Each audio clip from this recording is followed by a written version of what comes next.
आप सुन रहे हैं कहानी गरीब भूखा परिवार। एक रोती हुई औरत अस्पताल में आती है।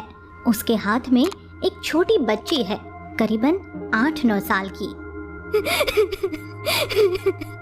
मेरी बच्ची को बचा लीजिए प्लीज, डॉक्टर को बुलाइए। अरे अरे, ऐसे अंदर कहाँ चली आ रही हो?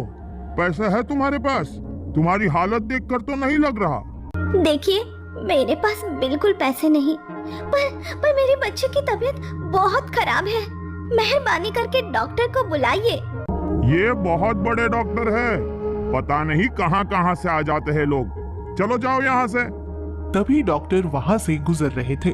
उन्होंने उस औरत और वार्ड बॉय की आवाज सुन ली। नहीं नहीं, मुझे कुछ धोखा हुआ है शायद, पर अगर ये वही हुई तो। डॉक्टर औरत को देखता है और वार्ड बॉय से कहता है, इन्हें अंदर आने दो।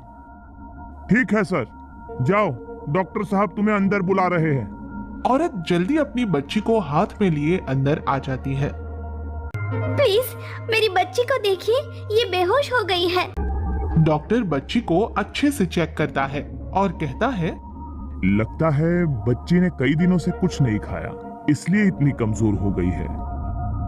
हाँ, हमारी हालत ही कुछ ऐसी हो गई है कि।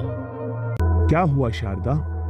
आप मेरा नाम कैसे जानते हैं? शारदा अपने आंसू पोंछकर डॉक्टर को अच्छे से देखती है। भैया, आप? उस दिन के बाद तुम कहीं दिखी ही नहीं। बाल कन्या अनाथाश्रम।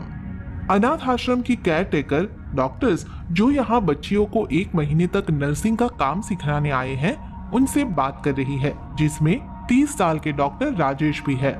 यहाँ कई लड़कियां हैं जो अपने पैरों पर खड़ा होना चाहती है, पर उनका साथ देने वाला कोई नहीं। हम इसीलिए इनकी मदद करना चाहते हैं, ताकि ये नर्सिंग का काम सीखकर अपने लिए कुछ कर पाए। आइए, मैं आपको बच्चियों से मिलवाती हूँ। हम सब आपको यहाँ नर्सिंग की ट्रेनिंग देने आए हैं, जिनसे आप अपने भविष्य को बेहतर बना सकते हैं। मैं जिंदगी में आपकी तरह कुछ बनना चाहती हूँ भैया। भैया? तुमने मुझे भैया कहा? माफ कीजिएगा अगर आपको बुरा लगा हो तो।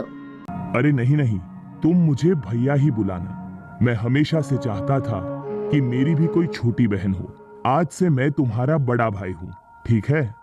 शारदा और डॉक्टर राजेश के बीच में एक प्यारा सा भाई बहन का रिश्ता सा बन गया था।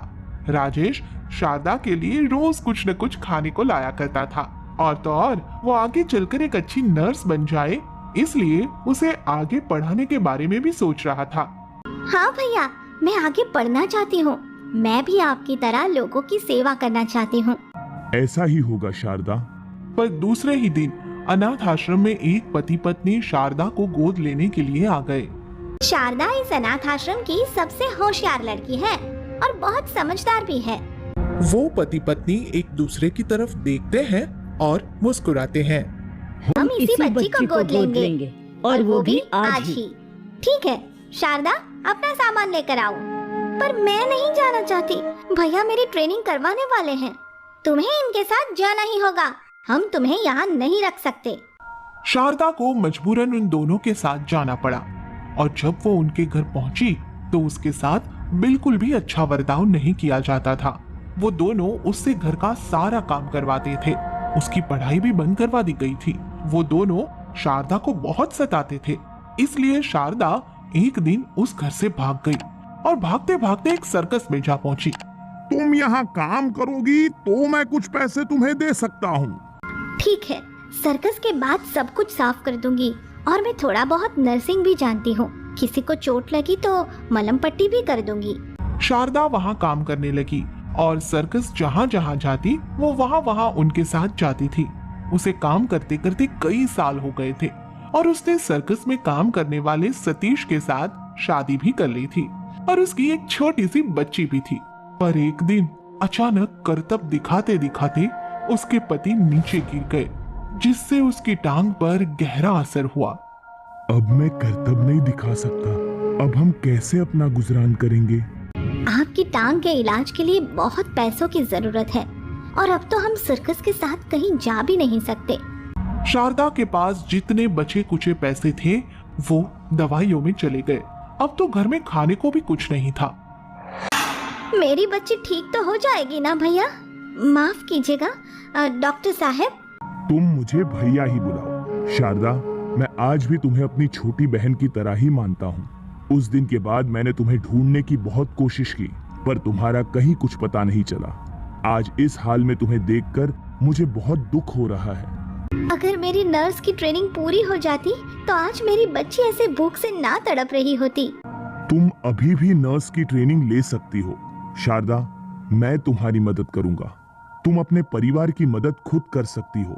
जो वादा मैंने तुमसे 10 साल पहले किया था, उसे मैं आज तक नहीं भूला। शारदा ने डॉक्टर राजेश की मदद से अपनी नर्स की ट्रेनिंग पूरी कर ली और उसके पति का इलाज भी हो गया था।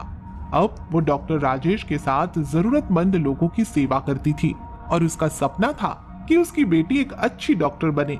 जैसे डॉक्टर राजेश ने शारदा की मदद की, वैसे ही वो लोगों की भी मदद करे, जिससे कोई भी परिवार भूखा ना सोए।